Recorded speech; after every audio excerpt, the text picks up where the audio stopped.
Hello guys, welcome to our YouTube channel English Urdu tutorial. मैं आज की इस वीडियो में class 7 mathematics let's do our self 1.2 को सॉल्व करने वाला हूँ।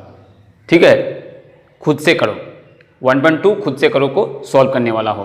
तो पिछली वीडियो में चैप्टर 1.2 के सम्स को कंप्लीट कर दिया था।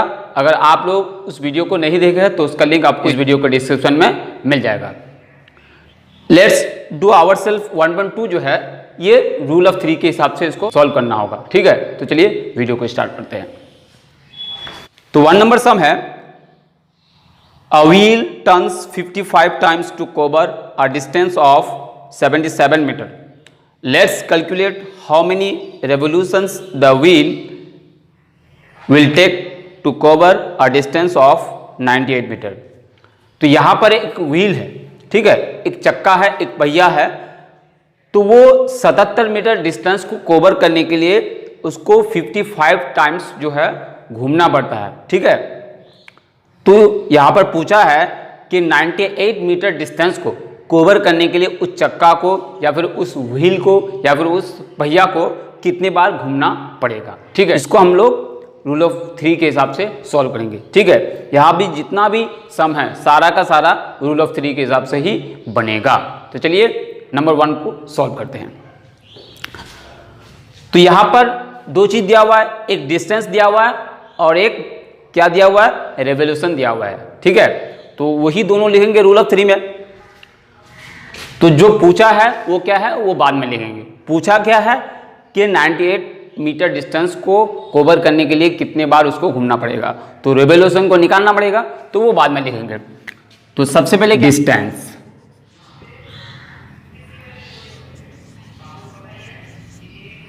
ठीक है, तो डिस्टेंस किस में होगा, मीटर में, इन मीटर। ठीक है, अब दूसरा टर्म क्या लिखेंगे, दूसरा टर्म लिखेंगे रेवोल्यूशन।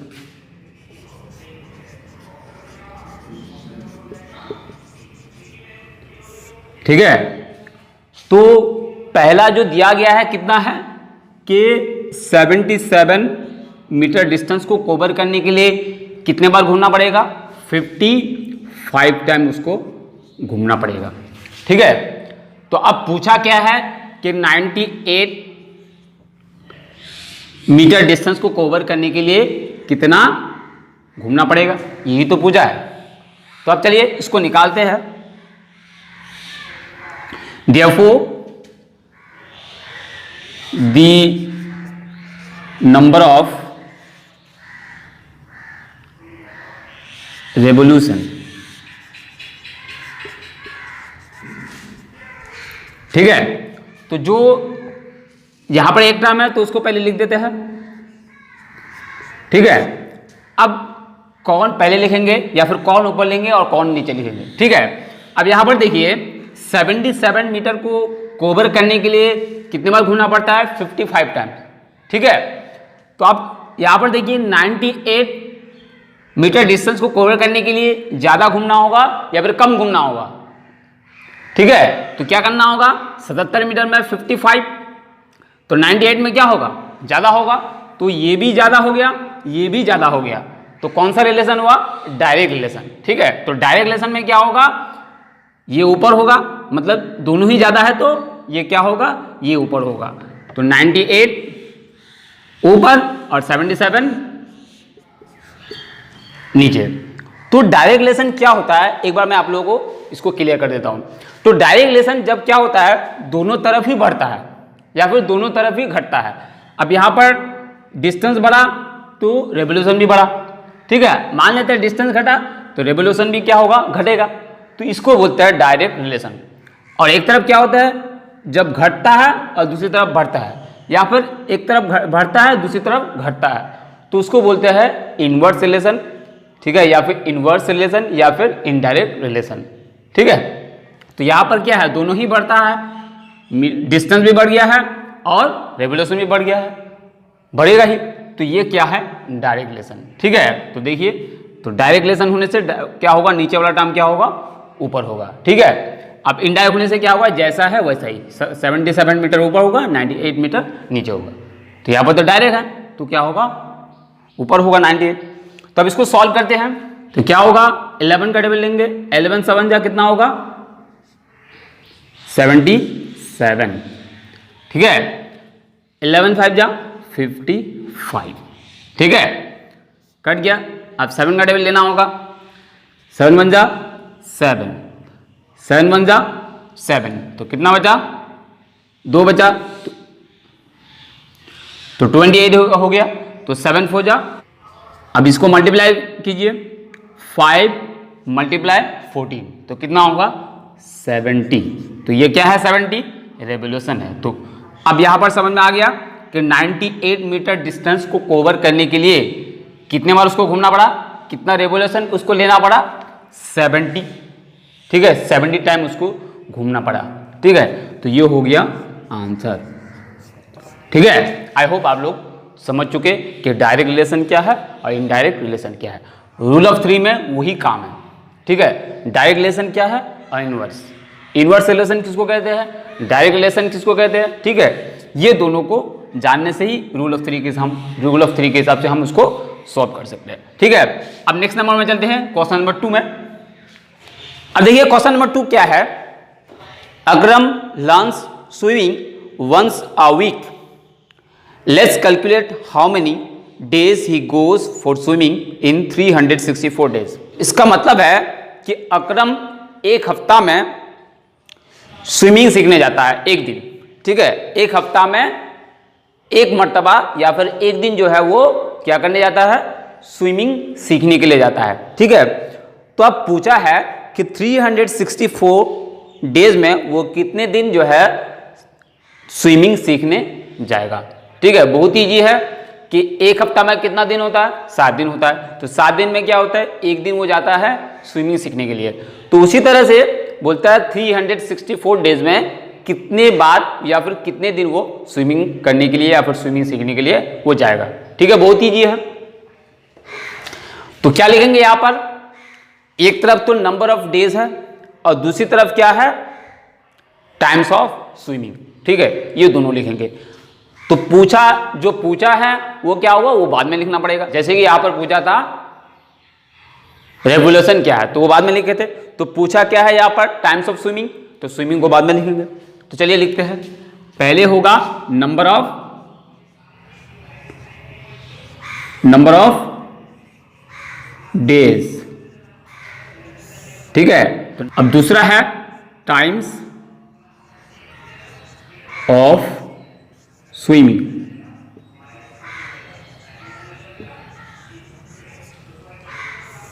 ठीक है। मतलब कितने बार स्विमिंग करने के लिए वो जाता है। तो एक हफ्ते में एक बार जाता है, तो एक हफ्ता मतलब 7 डेज। अब कितनी बार जाता है, एक ही बार जाते हैं हफ्ता में। तो अब पूछा है कि 364 डेज में कितने बार वो स्विमिंग के लिए जाएगा या फिर स्विमिंग सीखने के लिए वो जाएगा। तो देयरफॉर अब देखिए यहां पर कौन सा रिलेशन होगा, डायरेक्ट रिलेशन होगा या फिर इनडायरेक्ट होगा, ठीक है। तो अब दोनों तरफ अगर बढ़ेगा तो डायरेक्ट होगा, अगर दोनों तरफ कम होगा तो भी डायरेक्ट होगा, और एक तरफ घटेगा दूसरी तरफ बढ़ेगा तो ये होगा इनवर्स या फिर इनडायरेक्ट। तो यहां पर क्या हो रहा है, देखिए 7 डेज में एक बार जाता है, तो 364 में क्या होगा, ज्यादा जाएगा या कम जाएगा, ज्यादा ही जाएगा। तो ज्यादा जाएगा तो मतलब क्या हुआ, ये भी ज्यादा है ये भी ज्यादा होगा, ठीक है। तो ये हो गया डायरेक्ट रिलेशन। तो डायरेक्ट रिलेशन होने से क्या होगा, ये ऊपर जाएगा। Therefore the required times of swimming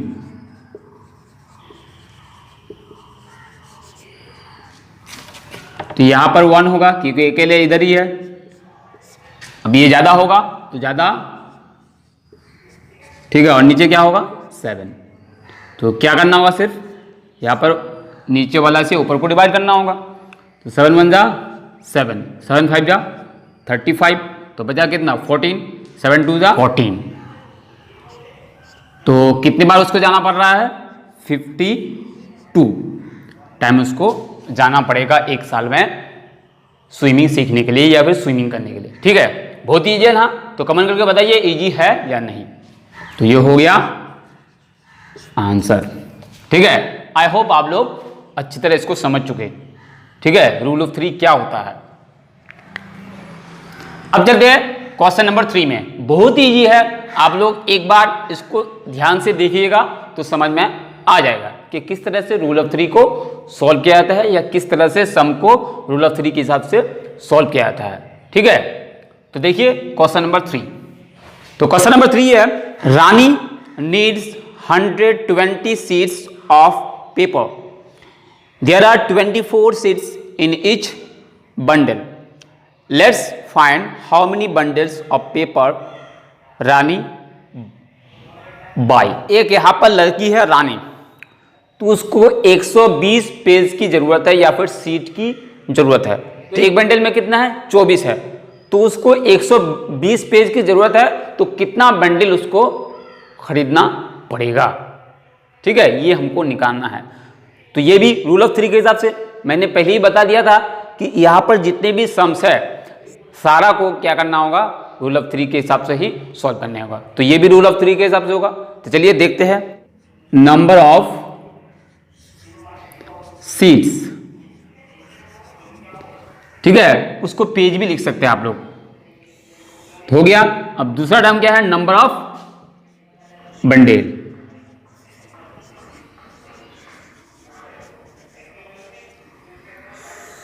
ठीक है, तो एक बंडल में कितना है, 24 है, तो 24 होगा एक बंडल में, तो उसको अब जरूरत कितना है, 120। तो यहां पर 120, अब कितना बंडल उसको खरीदना पड़ेगा, उसको बाय करना पड़ेगा। ठीक है, तो कितना करना पड़ेगा तो आप निकालेंगे। तो समझ में आ गया ना। Therefore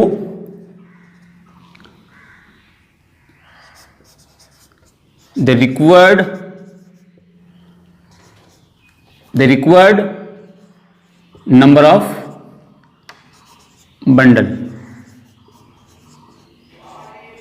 ठीक है, तो इधर 1 है तो 1। अब देखिए 24, अगर मान लेते हैं 24 पेज खरीदना है तो हमको एक बंडल खरीदना होगा। ठीक है, एक बंडल खरीदना होगा। अगर 120 है तो हमको क्या करना होगा, ज्यादा बंडल खरीदना होगा। तो ये भी क्या हो गया, इधर भी बढ़ा तो इधर भी बढ़ा, तो ये भी क्या हो गया, डायरेक्ट रिलेशन। ठीक है, बहुत ईजी है ना।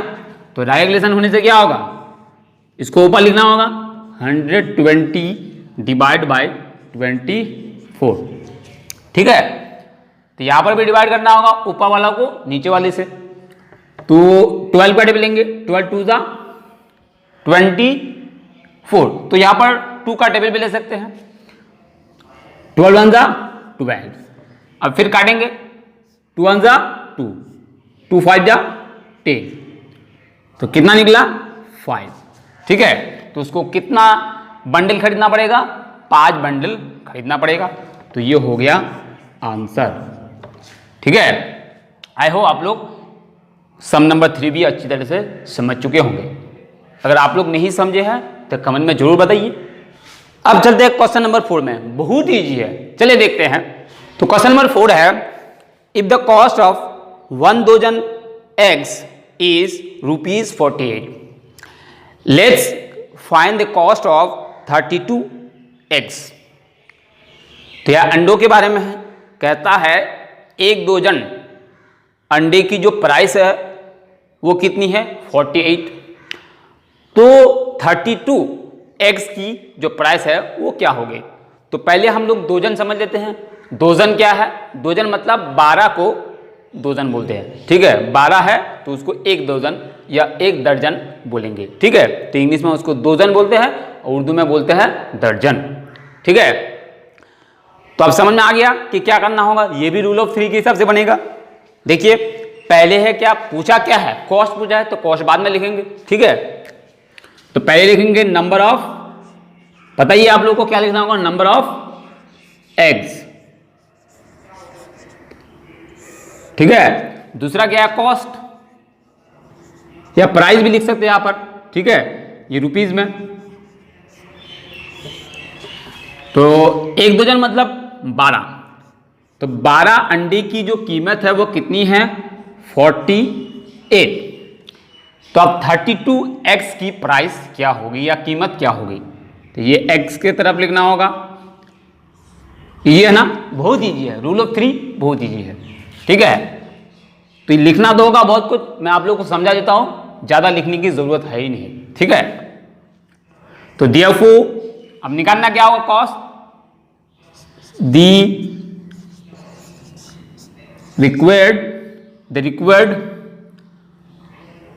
therefore the required cost of x, ठीक है। तो 48 पहले लिखेंगे, 12x की जो प्राइस है वो 48 है, तो 32x की प्राइस क्या होगी, ज्यादा होगी। तो ज्यादा होगी तो क्या, ये पहले लिखेंगे 32 डिवाइड बाय 12, ठीक है। तो अब इसको काटते हैं, 12 वन जा 12, 12 फोर जा 48, ठीक है। और कटेगा नहीं कटेगा, क्योंकि ऊपर ऊपर है तो उसको क्या करना होगा, मल्टीप्लाई करना होगा। तो देखिए 4 और 32 को मल्टीप्लाई करेंगे तो कितना होगा, 4 2 जा 8, 4 3 जा 12, तो होगा 128, ठीक है। तो 32x की जो प्राइस है वो कितनी है, 128, ठीक है। तो प्राइस कितनी है, 128, तो ये हो गया आंसर, ठीक है। आई होप आप लोग ये सम भी आप लोग अच्छी तरह से समझ चुके हैं, ठीक है। अब चलते हैं क्वेश्चन नंबर 5 में। क्वेश्चन नंबर 5 है, देखिए question number 5, working 5 hours a day, a work can be completed in 30 days. Let's find how long it would take to complete the work. Working hours 6 hours, working 6 hours a day. तो यहाँ पर एक काम है, तो कहता है एक काम है, अगर हर दिन उस काम को 5 घंटे करके करते हैं तो वो 30 दिन में कंप्लीट हो जाएगा, ठीक है, या फिर 30 दिन में वो कंप्लीट हो सकता है, ठीक है। लेकिन अगर उस काम को करने के लिए हर दिन 6 घंटा करके किया जाता है, तो अब कितना दिन उस काम को कंप्लीट करने में टाइम लगेगा, कितना टाइम लगेगा या कितना दिन लगेगा, तो यही पूछा है। तो देखिए अब यहाँ पर ऐसे ही समझ में आ गया कि डायरेक्ट रिलेशन होगा या फिर इनडायरेक्ट होगा। तो एक कोई भी काम है तो उसको 30 दिन में कंप्लीट करने के लिए 5 घंटा करके काम किया जाता है, ठीक है। तो उसी काम को अब हर दिन 6 घंटा करके किया जाता है, तो 1 घंटा क्या कर दिए, बढ़ा दिए, तो क्या होगा, 30 दिन से पहले वो काम पूरा हो जाएगा या बाद में होगा, जाहिर सी बात है पहले हो जाएगा, क्योंकि हर दिन अब 1 घंटा करके काम क्या कर दिया, हम बढ़ा दिए, ठीक है। पहले 5 घंटा करके कर रहे थे तो उस हिसाब से वो 30 दिन में कंप्लीट हो जाता। अब क्या होगा, 6 घंटा करके करेंगे तो क्या होगा, 30 दिन से पहले ही खत्म हो जाएगा। तो ये हो गया इनवर्स रिलेशन, ठीक है। घंटा बढ़ा तो क्या हो गया, दिन क्या हो गया, कम हो गया, ठीक है। तो यह हो गया इनवर्स रिलेशंस। चलिए उसको लिखते हैं, क्या लिखेंगे,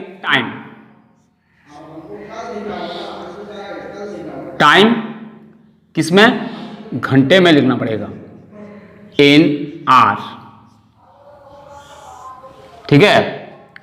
उसके बाद यहां पर क्या लिखेंगे, नंबर ऑफ डेज, ठीक है। तो अब 5 घंटा करने से कितना दिन में हो जाता, 30 दिन में कंप्लीट हो जाता। अब 6 घंटा 6 घंटा करके करेंगे हर दिन तो क्या होगा,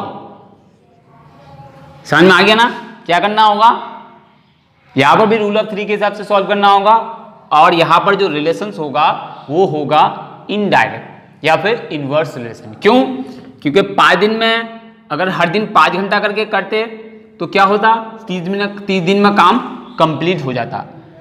अब 5 घंटा ना करके क्या करते हम, हर दिन 6 घंटा करके काम करते हैं, तो क्या होगा, 30 दिन से पहले of जाएगा या 30 दिन के बाद होगा, जाहिर सी बात है 30 दिन से पहले हो जाएगा, क्योंकि 1 घंटा हम बढ़ा दिए, ठीक है। Therefore the required number of days, ठीक है। तो 30 यहां लिखेंगे, अब ये इनवर्स रिलेशन है, इनडायरेक्ट रिलेशन से क्या हुआ, जैसा है वैसा ही रहेगा। ठीक है, ऊपर 5 नीचे 6 है तो 6 होगा। ठीक है, अभी तक जितने भी सम्स को सॉल्व किया सारा का सारा क्या था, डायरेक्ट रिलेशन था। ठीक है, 6 1 जा 6, 6 5 जा 30। ठीक है, तो कितना हुआ, 5 5 25। ठीक है, तो ये हो गया आंसर। समझ में आ गया ना। देखिए घंटे जो है बढ़ा दिए तो क्या हो गया, दिन क्या हो गया, कम हो गया। ठीक है, तो इसलिए तो ये इनडायरेक्ट रिलेशन था। ठीक है, तो आंसर क्या निकला, 25 डेज। ठीक है, अब 6 घंटा करने से हर दिन क्या होगा, 25 डेज में वो काम कंप्लीट हो जाएगा। आई होप आप लोग ये सम भी अच्छे तरह समझ चुके हैं। ठीक है, अब चलते हैं क्वेश्चन नंबर 6 में। तो क्वेश्चन नंबर 6 बहुत ईजी है, चलिए देखते हैं क्या है। The cost of 5/7 part of a property is ₹2825 rupees. ठीक है, तो यहां पर एक प्रॉपर्टी है, तो उस प्रॉपर्टी का 5/7 पार्ट की जो कीमत है या फिर प्राइस है या फिर कॉस्ट है वो कितनी है, 2825 रुपये। ठीक है, let's find cost of 2/7 part of the property. तो अब पूछा है कि उस प्रॉपर्टी का 2/7 पार्ट की जो प्राइस है वो कितनी है। ठीक है, तो क्या है, बोलता है एक प्रॉपर्टी है, उस प्रॉपर्टी का 5/7 पार्ट, 7 पार्ट की जो प्राइस है वो कितनी है। ठीक है, 2825 रुपया है। तो अब पूछा है 2/7 पार्ट की जो प्राइस है वो कितनी है। ठीक है, यही पूछा है, तो चलिए उसको निकालते हैं। बहुत ईजी है। पार्ट ऑफ प्रॉपर्टी, पहले लिखेंगे पार्ट ऑफ प्रॉपर्टी।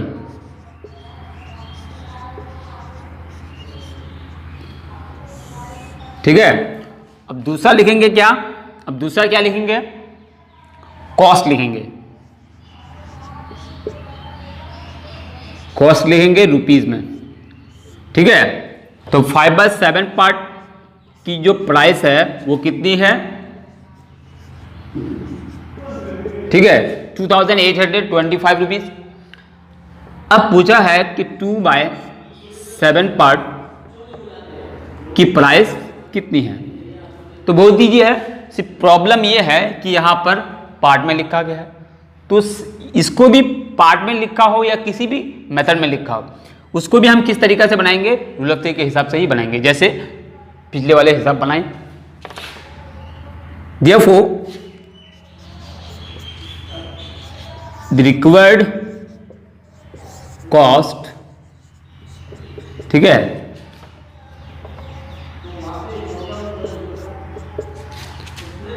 यहां पर 2825 रुपीज।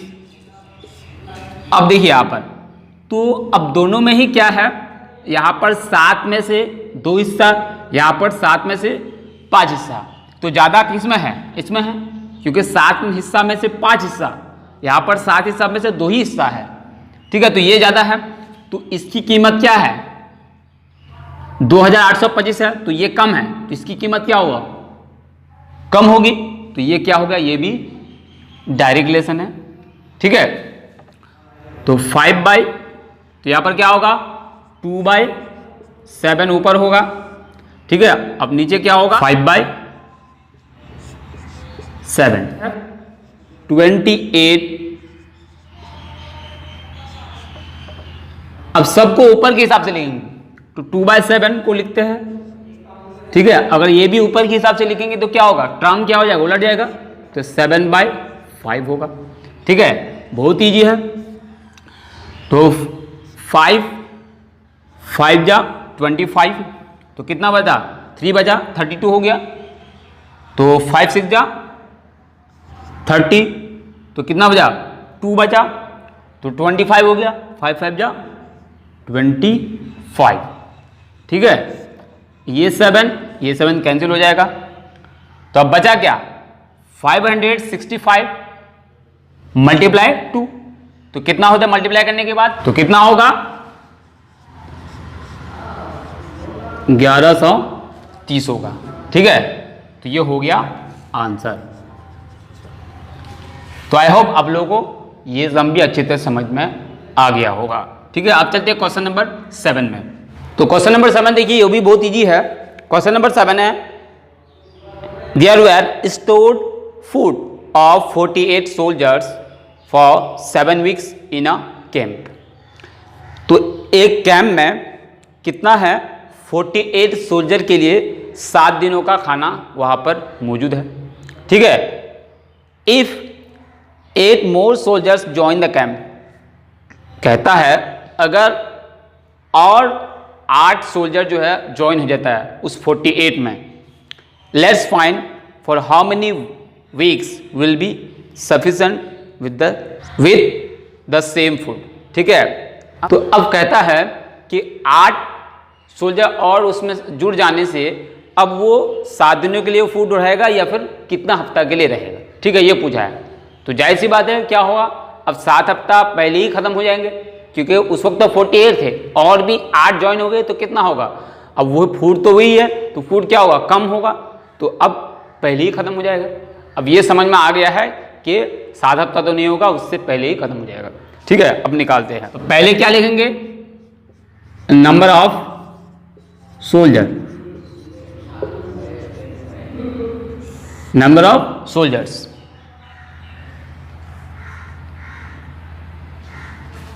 अब दूसरा टर्म लिखेंगे नंबर ऑफ वीक्स, हफ्ता। तो 48 सोल्जर के लिए 7 हफ्तों का खाना था। ठीक है, अब यहां पर जुड़ गया, कितना जुड़ गया, 48 प्लस 8, तो कितना हुआ 54। तो अब कितना हफ्ता में वो खा लेगा पूरे फूड को। ठीक है, ये पूछा है। तो यहां पर भी इनवर्स रिलेशन होगा या फिर इनडायरेक्ट रिलेशन होगा। क्यों होगा, देखिए कि अब कोई भी खाना था 7 दिनों के लिए 48 सोल्जर के लिए। ठीक है, मतलब जितना भी खाना था वो 48 सोल्जर जो है 7 दिन पूरा हो जाता। ठीक है, अब उनमें से 7 दिन तो चलता, लेकिन और 8 सोल्जर जो है इनके साथ और आ गए, ज्वाइन हो गए, तो अब क्या हो गया, 7 दिनों से पहले खत्म हो जाएगा। तो अब ये रिलेशन क्या हुआ, इनडायरेक्ट रिलेशन हुआ। क्यों, क्योंकि सोल्जर बढ़ गया तो ये नंबर वीक क्या हो गया, वो घट जाएगा, क्योंकि खाना तो उतना ही है। तो ये होगा इनवर्स रिलेशन या फिर indirect relation. Therefore, the required number of weeks, बहुत ईजी है। यहां पर 7 लिखेंगे, अब यहां जैसा है वैसा ही लिखेंगे, 48/54। तो सॉरी, यहां पर क्या होगा, 56 होगा। ठीक है, 7 1 जा 7, 7 8 जा 56, उसके बाद 8 1 जा 8, 8 6 जा 48। ठीक है, तो कितना हफ्ता होगा, 6। तो मतलब एक हफ्ता पहले ही जो है खाना खत्म हो जाएगा, और अगर 8 सोल्जर और आ जाते हैं तो। ठीक है, तो ये हो गया आंसर। ठीक है, अब चलते हैं क्वेश्चन नंबर 8 में। तो क्वेश्चन नंबर 8 है, in a ship there were stored food for 50 sailors for 16 days. तो कहता है एक शिप में 50 सेलर है, तो उनके लिए 16 दिन के लिए खाना वहाँ पर मौजूद है या फिर फूड उनके लिए मौजूद है। आफ्टर 10 डेज 10 मोर सेलर्स ज्वाइन देम। तो 10 दिन के बाद 10 और सेलर उनके साथ ज्वाइन हो जाते हैं। ठीक है, let's find for how many days the remaining food would last. तो अब कह रहा है कि 10 दिन के बाद जो फूड बचा वो अब कितने दिन तक चलेंगे। ठीक है, अब समझ में आ गया, यहाँ तो खाना ही उतना ही दिन है, तो अब इसका मतलब जल्दी खा के खत्म कर देंगे। Number of soldier, number of soldier, ठीक है। दूसरा क्या लिखेंगे, नंबर ऑफ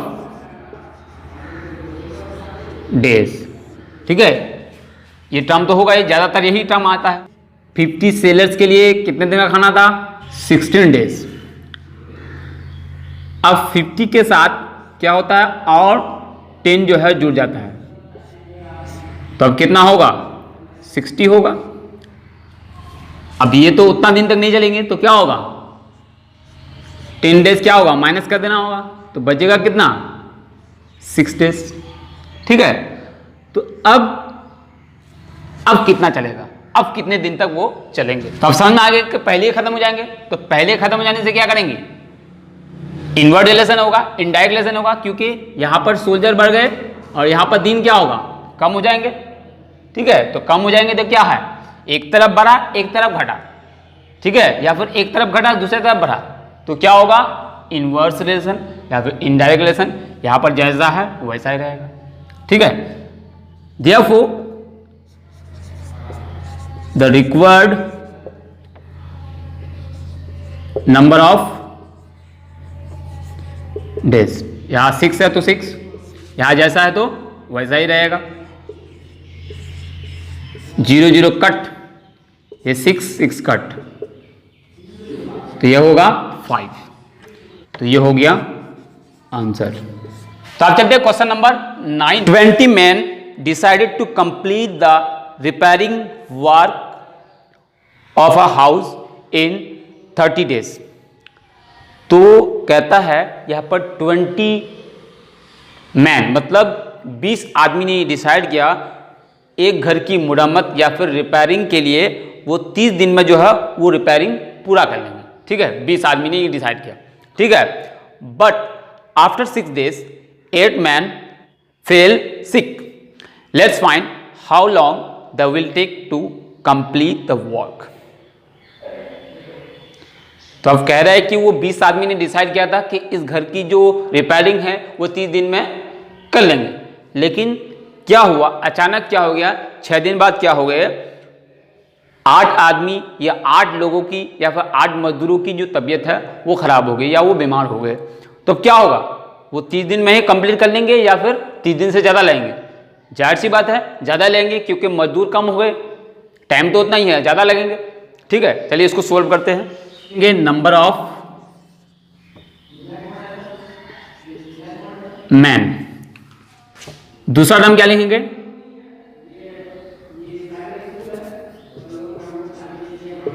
नंबर ऑफ, ठीक है। तो टोटल कितने आदमी हैं, 20, तो वो 30 दिन में कर लेते हैं। ठीक है, नंबर ऑफ मैन कितना है 20 और नंबर ऑफ डेज कितना है 30।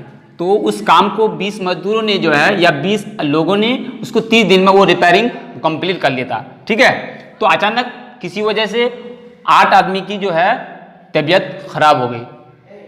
अब क्या होगा, 30 दिन से ज़्यादा टाइम लगेंगे। तो देखिए, तो अब 8 लोगों की बीमारी हो जाती है, तो कितना होगा, 20 - 8, तो कितना होगा 12। अब यहाँ पर 6 दिन बाद होता है, तो यहाँ पे क्या होगा, -6, तो कितना होगा अब 24।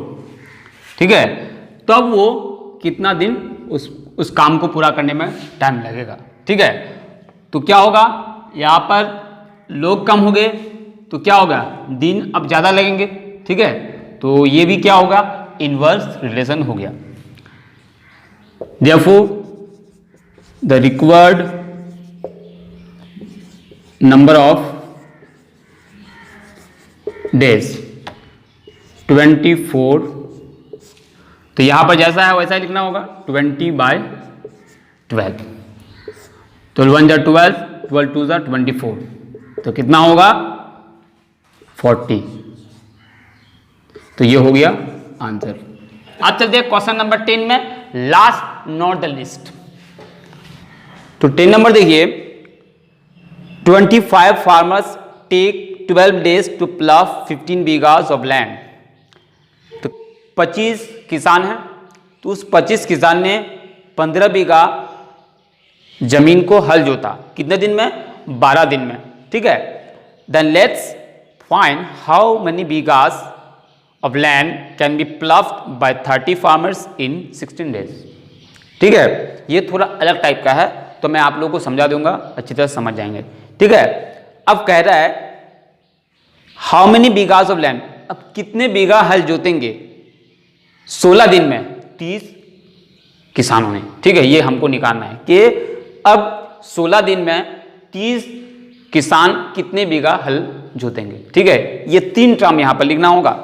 तो पहले लिखेंगे नंबर ऑफ फार्मर्स, दूसरा लिखेंगे नंबर ऑफ डेज, अब तीसरा लिखेंगे नंबर ऑफ बीघास। ठीक है, तो पहले कितना किसान है 25, 12 दिन में 15 बीघा हल जोत लेते हैं। ठीक है, अब मजदूर, अब किसान कितना हो गए 30, अब दिन कितना हो गए 16 डेज, तो अब कितने बीघा हल जोतेंगे। ठीक है, 3 टर्म वाला है, तो ये भी बोल दीजिए है। तो डायरेक्ट हम ज्यादा कुछ भी नहीं लिखेंगे, द रिक्वायर्ड लैंड बीघा, तो यहां 15 है तो 15 का 15 लिखेंगे। अब देखिए यहां पर पहले समझ लीजिए ये अभी नहीं है, नंबर ऑफ डेज नहीं है। ठीक है, तो यहां पर देखिए 25 किसानों ने 15 बीघा हल जोता। ठीक है, तब 30 मजदूर, 30 किसान क्या है ज्यादा हल जोतेंगे या कम जोतेंगे, ज्यादा जोतेंगे, तो क्या हो गया डायरेक्ट रिलेशन हो गया। ठीक है, तो उलाट देंगे यहां पर, तो देखिए क्या है 30/25। अब समझिए ये नहीं है। ठीक है, अब 12 दिन में 15 बीघा जोत लेते हैं, तो 16 दिन में क्या ज्यादा जोतेंगे या कम जोतेंगे, ज्यादा जोतेंगे, तो ये भी क्या हो गया डायरेक्ट रिलेशंस हो गया। तो ठीक है, 5 5 जा 25, 5 6 जा 30, 6 1 जा 6, 6 2 जा 12। उसके बाद देखिए 2 1 जा 2, 2 8 जा 16। अब नीचे क्या बचा 5, 5 1 जा 5, 5 3 जा 15। तो अब नीचे कुछ भी नहीं बचा, ऊपर कितना बचा 3 × 1 × 8, तो कितना हो गया 3 8 जा 24